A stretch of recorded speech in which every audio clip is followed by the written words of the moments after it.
So what are the kinds of things that people might want to do in Pandas directly? When would you want to get into Matplotlib?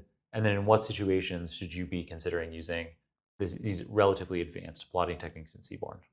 So I think it kind of depends on what your data looks like. So if you're working with wide format data, then you want to just prototype something, then Pandas is definitely going to be a very natural fit because it's just part of your chaining.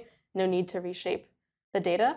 But when you want to do something beyond that initial just plot, show the things, or maybe there's certain things that you can't necessarily pass down, like removing the spines off of the plot, then you'll have to reach for Matplotlib. And so I think it's very nice to have the intro to the plotting be Pandas because it's that higher level. You just get a feel for what goes where and how things plug in.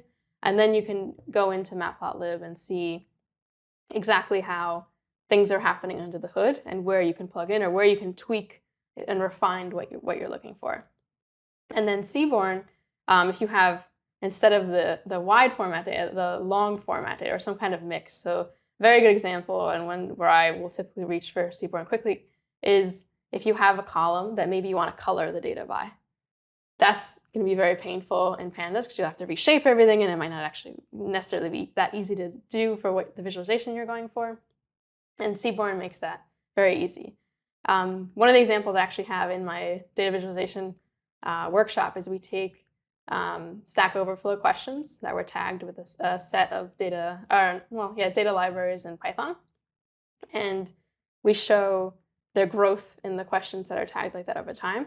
And what's interesting is if you look at the questions that were tagged with Seaborn, but were actually before, like they were created before Seaborn was ever created, you see people will go back later and then tag it Seaborn once there's a better way to do something. And one of those, the first one I think I have, or one I call attention to at least, is about coloring the data.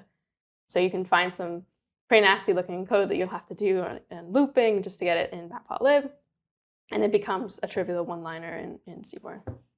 I find that Seaborn is just prettier. It is very nice. So that comes from the style sheets, though. So you can use with Matplotlib the Seaborn style sheet. They have like cross-ported it. So got it.